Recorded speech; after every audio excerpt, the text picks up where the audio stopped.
without wasting time. So news filtered that some groups are looking for implementation of Sharia law in the southwest of Nigeria and their reactions. And I know that a lot of people are interested because it is causing different reactions from different quarters. So I will begin. I've put a link in the comments for whoever wishes to join so that we can enlighten ourselves better on this subject matter. Sharia law, the country's law, experiences so far, pros and cons of the law, and then what do we think its implementation in the southwest? What would it bring? I'll start by I'll set the ball rolling by personally sharing my thoughts, and I would do so by first saying I understand that Sharia law historically stems from Islamic religion. And I also would say that countries that are predominantly Muslim, uh, who have practiced these laws, have their own testimonies about it.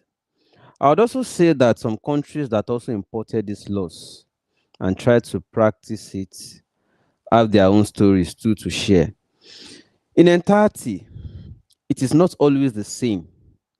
Experiences are not always the same, especially because if you look at um, the origin of different things that we do as humans, you will understand that environment contributes a lot to them, and time too. Time and environment. Time because as of the time they were formulating laws or rules, there must have been some occasions that eroded them.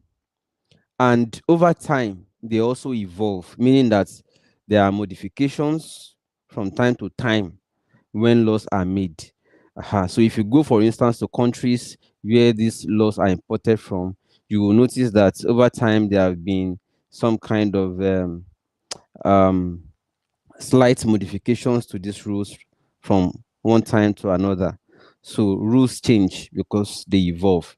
The second is about the environment where they are made and where they are being practiced by extension. If you see these laws, you will understand also that, for instance, people who practice Islam, they tend to wear certain types of garbs or clothes or even headgears. Ehen. So you will understand that the terrain where those who practice it, who dress that way, are coming from. So maybe some are largely desert and cool. And then you now see some people importing it too without modifying it or adjusting it to suit their own environment because things are usually different. So that said, Sharia law, I still need learned Muslims or scholars who can join this live. If you're available, I also love it so that we can discuss it together. I don't see things are being entirely bad. I only try to see things with their positives and see what can be tweaked in order to blend with areas where they are about to be implemented so that it is not wicked in one way and good in another way, because it may be good where it is coming from and may be unfair where you want to implement it. And I'll come this way. You see, when it comes to the law, what the law says about a thief, because I understand it's also about um, interhuman relationship and relationship of man and God, because these laws try to define, because it stems from religion, it tends to define how human and human should correlate, and human and God, how they should relate to. Therefore, the law is guiding transactions between humans. Then what does the law say? Because the ones that we are familiar with, about when you steal. We have seen harmless people, when someone saw the harmless, some acquired the harmless or sleeveless. You have seen images of people who are amputated because they allegedly stole. And when you hear what they steal, in most cases, it could be maybe something to maybe edibles that they just want to eat. Somebody could be hungry and stole maybe agbado, cassava, gari, and then they will cut him armless. They will tailor him armless. But my reservation about that, I'll come to it. I also understand that Sharia has many good parts, but I noticed that the aspect of child marriage, like age of marriageable age, is lower with Sharia. And I understand that most of the people who are pushing for its implementation, you know, I don't want to say they are pedophile files or whatever, but it's just another angle. What is the motivation for those who are pushing for implementation of Sharia? I have no problem with Sharia because it will apply to those who subscribe to the religion. You understand it? If you subscribe to the religion, you are a Muslim, for instance, and you are caught, or maybe they want to try you, and you accept to for the Islamic law to apply in your case or Sharia to apply in your case, then it applies. For instance, if they ask you, even in secular court, they ask you whether you're a Christian or Muslim, and then you swear by Abi, you take oath by your own religion. So if you say you are a Muslim and you do not mind being tried in along the line of Islamic laws, I believe that it's okay. As far as it doesn't apply generally to everybody, the only fear is that by extension, other things by extreme or fundamentalists may now start creeping in, and they may want to eventually start using it to affect other people. For instance, in the north, we have heard about Isba Isba shaving people's hair randomly because they see them on the street and they are not happy about the way you make your hair. It affects lifestyles. It affects lifestyles. By the time the fundamentalists start, because after introducing the courts, there's no way by extension they will not also want to introduce their policing system. And you know what Isba is doing in the north? You crush bottles of beer, but you want to share in the revenue. All those things about that, you see somebody going their own way. Okay. uh So you see people going their own way. You say you don't like their dread, you go and shave it. The mishandling of people, or how else do you put it? The arbitrary treatment of people under the name or guise of a law. And our people, if especially when people are largely uneducated, you know what they are likely to do. And when you now introduce or approve or endorse such laws, ah, so I don't have a problem if, as a Muslim, you prefer that the Sharia law applies in your case. I don't have a problem. It's choice. After all, people are APC and PDP. People choose their own chains and bondages. I'm not saying it's bondage, but I'm saying it's choice. Okay, but then my issue with it is that if you look at the North, how has Sharia progressed or helped or benefited the North? This is me just thinking liberally, generally. What are the gains of the Sharia in the North for us to say we desire it in the Southwest, for instance? That's number one question. Number two is, how come we have seen the application of extreme punishment for low or small offenders with this Sharia? They become amputees. Okay, but you see those who are stealing billions and they get rankadede. So then somebody told me about fatwa.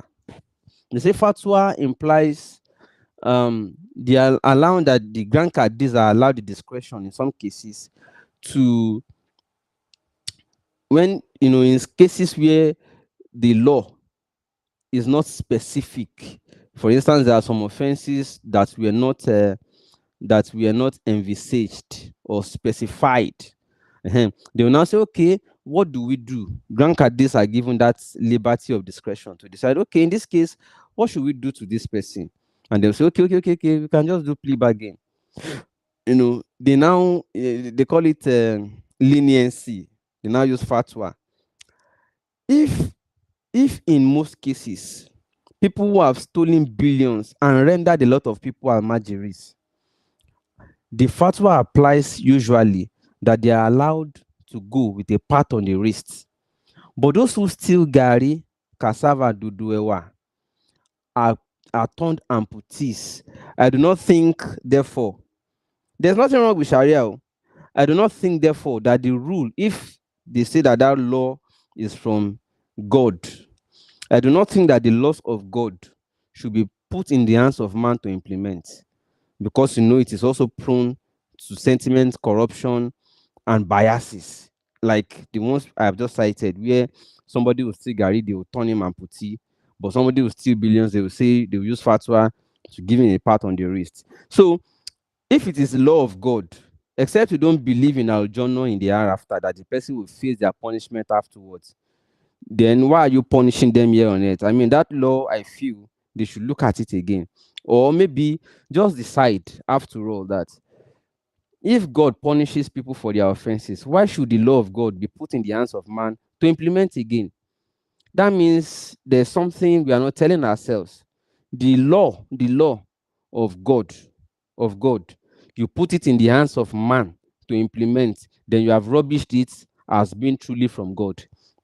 That is my own thought on that. Then for those who are pushing for its implementation in the Southwest, come out clean. Come out clean, because I understand that there are so many people who would also love. They, in their mind, they want to compete with those emirs and the people who are marrying, minors in the north. I'm not saying entirely, I'm not being specific, I've not mentioned name, but I'm saying those who are pushing for it should come out clean. Come out clean. You also want those minors that you like here in Southwest, but it is not admit, so you want Sharia, so that you can just you can become endorsed for you. You like it, you want, just say it. You too want to do like those in the north, so that you too can be marrying, so that it can become permissible under the law you want. So I feel again that laws of God should not be put in the hands of man to implement. Otherwise, it is prone to abuse, like you have seen here now. We have seen in many cases. Then, secondly, is that these laws that we are all pushing for, or the majority of these people are pushing for, how has it benefited in the parts where it is currently being implemented or practiced, so that we can know whether it is worth it too in this part. By you want to look at something and say by extension. I mean, this is just me. I'm available for anybody who knows the truth to it, to put it out. And this is not to say because I'm not a Muslim, or no. Because even Christians, they are pastors too. They are not also free from criticisms when they also do their own. And you know that over time, we have always said it. We call pastors out too. uh You see, that is why I don't go to church. I kind of like the part where I think it was Jesus that said, "Let it that is without sin be the." It's not this not automatically therefore a support for Christianity. Mm-mm. I don't go to church, but I just love, as a human, I love fairness. Where Jesus said, "Let it that is without sin be the first to cast the stone." Do you understand it? The idea of appointing judges, grand caddies, and co. Me as it's personal. Me as a person, I am not anything that has to do with obeying law of God. The implementation should not be put in the hands of man. Is why I love where Jesus said, "Let it that is without sin be the first to cast their stone." Law is not mainly for punishment alone. I don't know why we always look at law as just punishment, punishment, punishment. Where is love? That's why they say love is the opposite of law. You can correct somebody, you can let them know, you can bring them out of the situation or circumstance that caused them to commit that sin or offense, and put them in a more palatable situation where you intrinsically discourage that stealing or thieving behavior. You understand? So if you take somebody away from an unpalatable situation, you give them a better social welfare, they may just naturally, just by themselves, deviate from the crime. Just deviate from the crime because there's no motivation for it again. So the idea that, and I feel also that most of the people like this Sharia are the influential ones, because it helps them, it puts in their hand the power to determine fates, or to met out fates of the lower offenders. They are the bigger offenders, so their own sin are bigger, still billions, impoverished people. And it now puts in your hand the power to rule over the small offenders. That is what I see all these things as. You want control, that you want to be able to be the one to determine the fate or punish small offenders. So I just see it as perfection of slavery, like perfection of subjugation of slavery. That's, I mean, except somebody should convince me now. The link is there. Join the live. I've pinned the link for you to join this live in the comment. Join. Convince me that it is not. Convince me.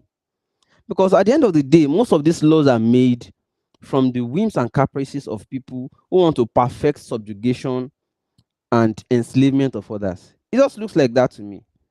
It just looks like that. It just, and it is not only about Sharia, it's even about, for instance, our lawmakers too.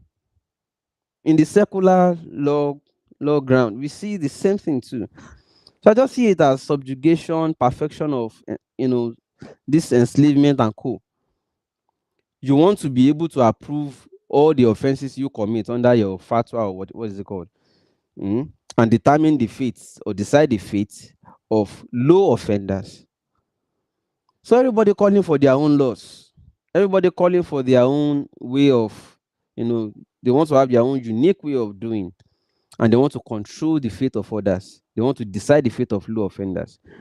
So I just feel that those who are pushing for this in the Southwest, come out clean. If you can't live in the North, where the Sharia applies and you can marry your 11-year-olds or 13-year-olds, and you're not calling for it in the Southwest, we also understand some things that are underneath, because we know that by extension, very soon, if this is approved, they also start calling for their own police. So somehow you are creating your own mini country out of the country. Yeah, more like creating, you want to create your own law, create your own country out of the country. That's why, you know, ah, again, laws of God should not be put in the hands of man to implement, because it will be prone to abuse. That's my immediate view. So anything called, for me, I don't believe Sharia should be reviewed, because I'm not saying I don't believe all the parts of Sharia will be bad, entirely bad. No, these are older laws before we started making uh modern laws. And those older laws still have some good that we can extract and incorporate into our own secular or modern laws, instead of having it as a separate law. That's my view. Instead of having it as a separate law, there can be some good parts of it can be extracted, incorporated into modern laws, and modernized too, to reflect the changing times or the evolving times. But to then say entirely, we should create new set of laws, to govern a set of people within the same country, is to indirectly say you want to create another country for some set of people within the same space of a country. And that is why you see in the north, one law applies when it comes to financial allocation, another applies when it comes to adjudication of criminal justice. So you understand it. That is exactly my own view about it. Instead of creating multiple laws for multiple people, for instance, I can say, okay, if I want to say, okay, I'm a Christian, Jesus has died for my own sins, so nobody should judge me. No judge is therefore qualified to judge me. I'm a Christian, so I can't be in your court. How about that? The law of Christ should also apply to me, that nobody should judge me, because the Bible says, judge not, that he might not be judged. So if somebody now comes and say, okay, I'm a Muslim, The secular law should not apply to me. The law of Islam, the law, Sharia law should apply to me. Eh. So if Christians should not, Sheshe people should now also come and say, okay, we need our own laws too. Eh.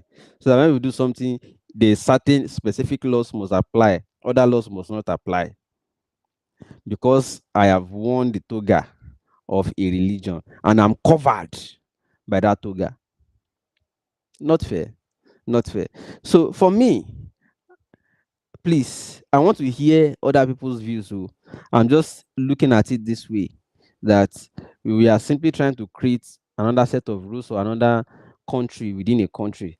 It's still the same way till today. Some people are still feeling uncomfortable that some laws apply in the north, which do not apply here. Ehen. That the laws that apply here are are then different from the ones that apply in the north. And we see these things every time where, you know, the same country, different rules. For those who want to be in the north to decide they are predominantly Muslims and they want Sharia, it's fine. But because they say, oh, in the southwest too, there are Muslims and they too deserve Sharia, we just need to tread this thing carefully. We just, otherwise, they'll start requesting for Isba too. They'll start requesting for other things. And we know how abuse of these privileges have been over time. Where somebody will say because he's Isba, he will just pick anybody on the road and do anything they like to him. You say, oh, I don't like your hairstyle, and just shave it off. It subjects the human dignity to nothing. It makes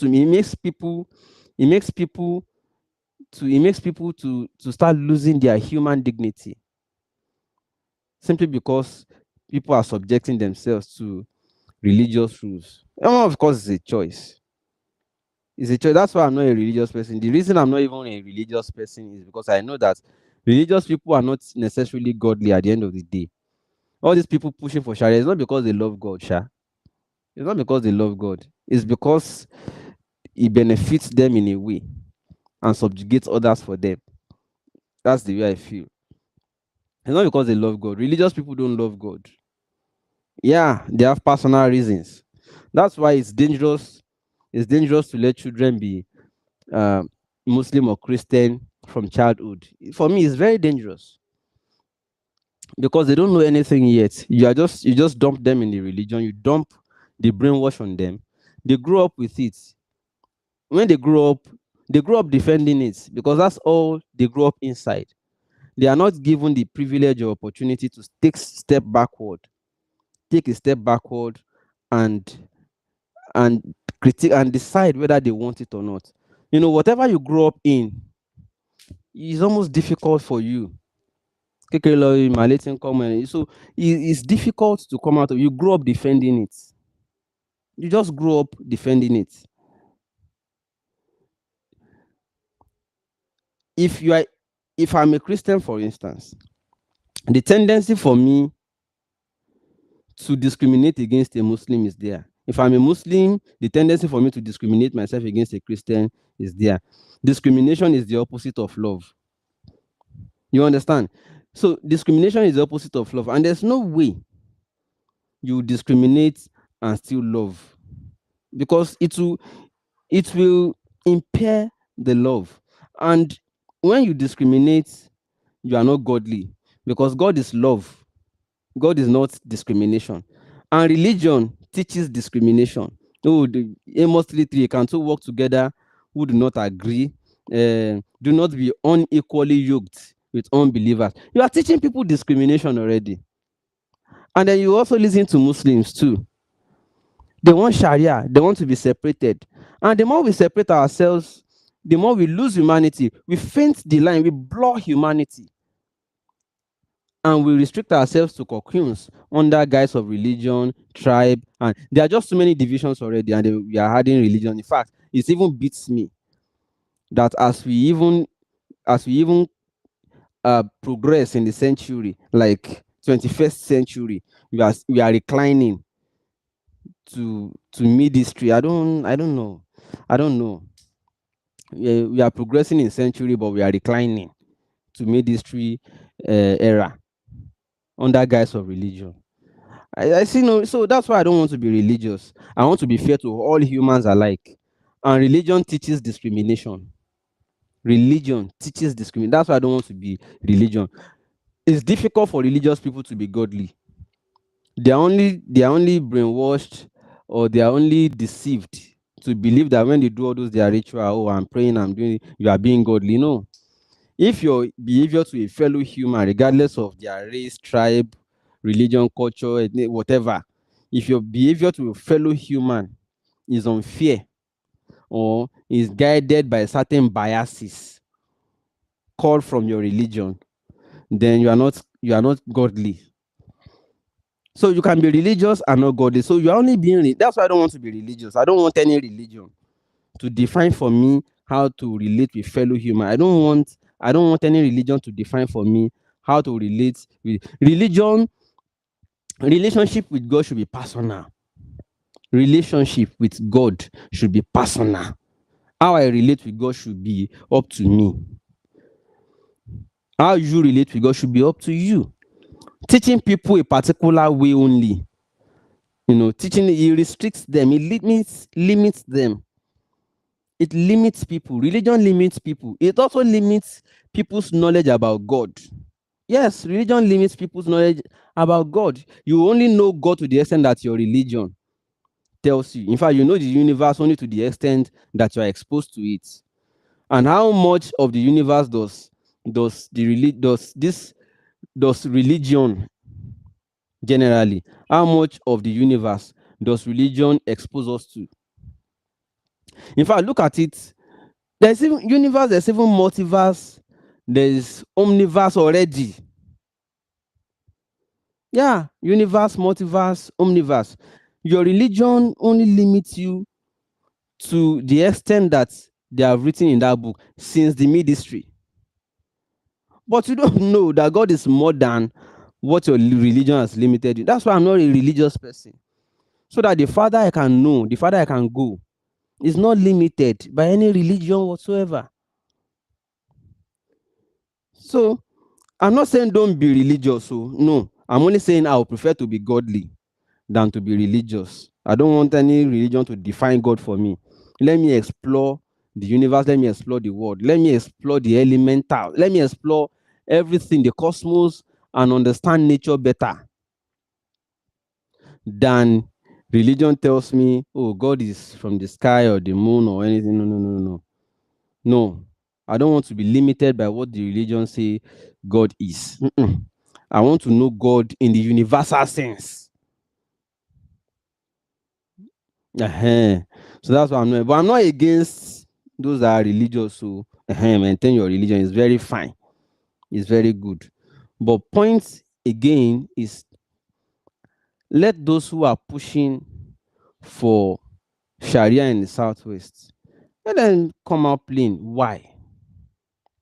Don't just hide under there are many Muslims in the Southwest, so they also deserve Sharia. Say it. You want to perfect subjugation of other people and get validation for your own kind of sins. Yes, now, you know, the law that permits that permits people to steal billions and are not punished. But puts the fate of small offenders in the hands of these big people. You put the fate of small offenders in the hands of big offenders. If that is what the law, if that is what it is about, then we know the underlying intent. We know the intent of those pushing for it. They should just come out and say it. So perfection of subjugation, perfection of oppression. That's what I see this as. That's all I see here. So in the absence of anybody joining the live to to to teach me better, or to enlighten me more, to educate me, the reason or the need, I'll just leave it there so that I don't say more than is necessary.